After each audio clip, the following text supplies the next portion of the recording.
time we interacted, okay, I asked you why, in the tri-hex situation, you were against changing your vocabulary for a friend. Mm-hmm. So Let's just be clear on this. Changing my vocabulary when they're not around, right? Yes, correct. Okay. Specifically, changing your vocabulary when they're not around. Okay, yeah.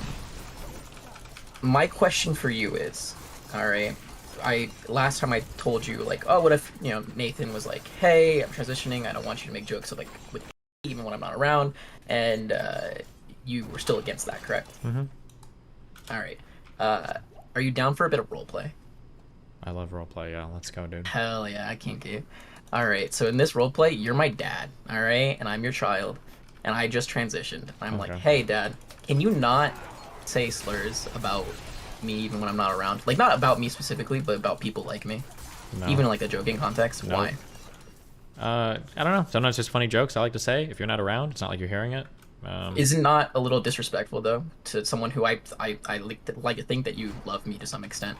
Why don't you, I don't know, extend that respect even when I'm not around you?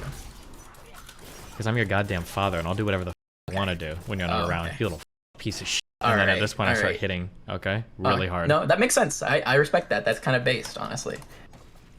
I think that's, yeah. I think that there is something to be said for, I've dealt with this with people in the past. There's a very unintentional thing that abusive people do.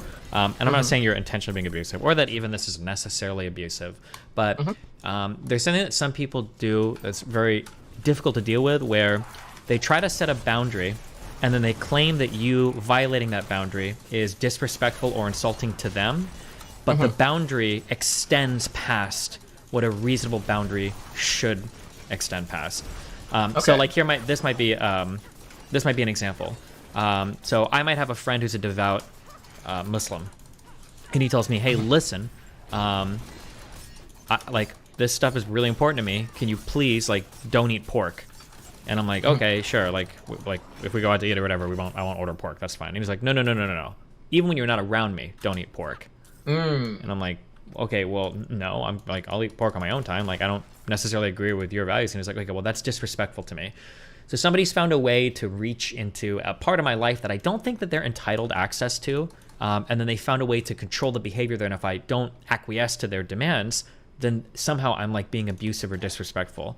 I think that in order to reach into somebody's like personal life like that, to extend your bubble that far in, you have to have a really, really, really compelling reason to do so, I would say. Okay. When you put it in that perspective, I think it makes a lot more sense to my mind why you were against it.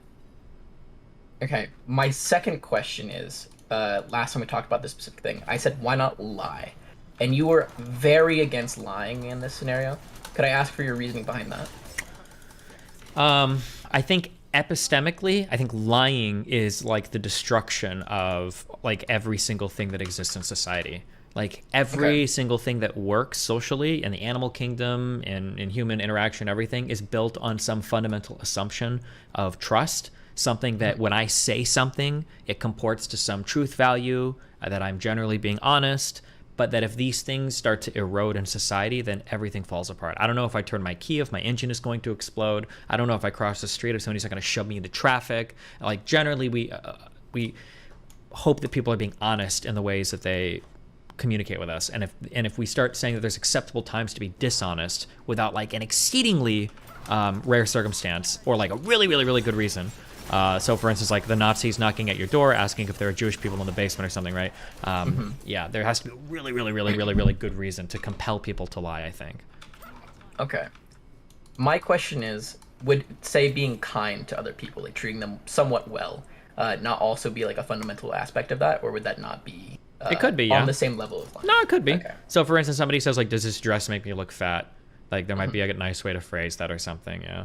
But I don't know if lying to somebody about your speech is being kind to somebody. I think you have to be careful. There is a difference between being kind to somebody versus being like an appeaser to somebody. And I would argue that the latter can be worse than just being mean. Like having somebody say, I see this pop up like all the time in the sex subreddit, and it's really unfortunate.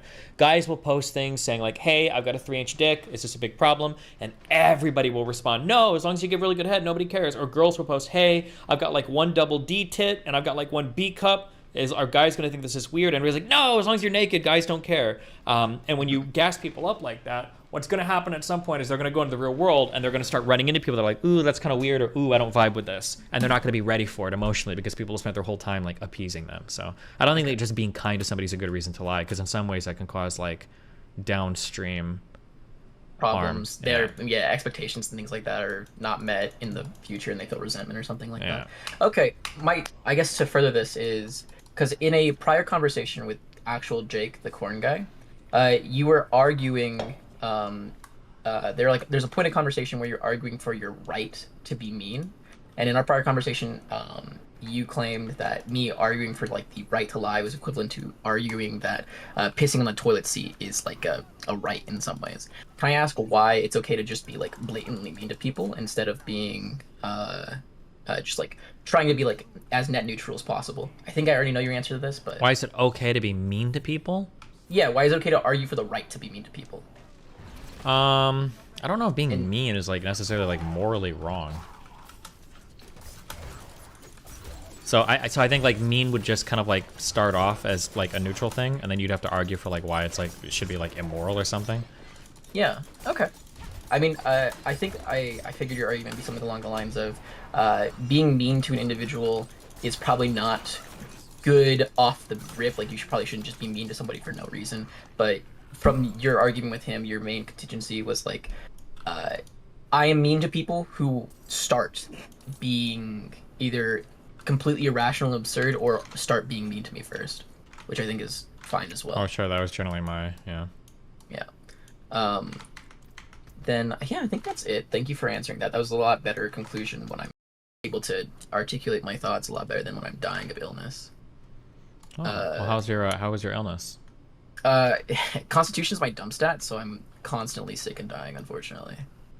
What maybe you have AIDS? Listen, hey, I've been tested, all right, and I did not. You got tested for AIDS? Yeah. Jesus. Listen, when my fuck, they're the things that like clot your blood. I can't remember what they are. Not the platelets. Yeah, my platelets. I think it's that. Yeah. They were dropping. They dropped from like 150 down to 40 per milliliter of blood, I think is what it was. My doctor was like, yeah, I don't know, you. So they just tested me for everything, including AIDS, to see what the problem was. But it is what it is, you know. Okay. Life.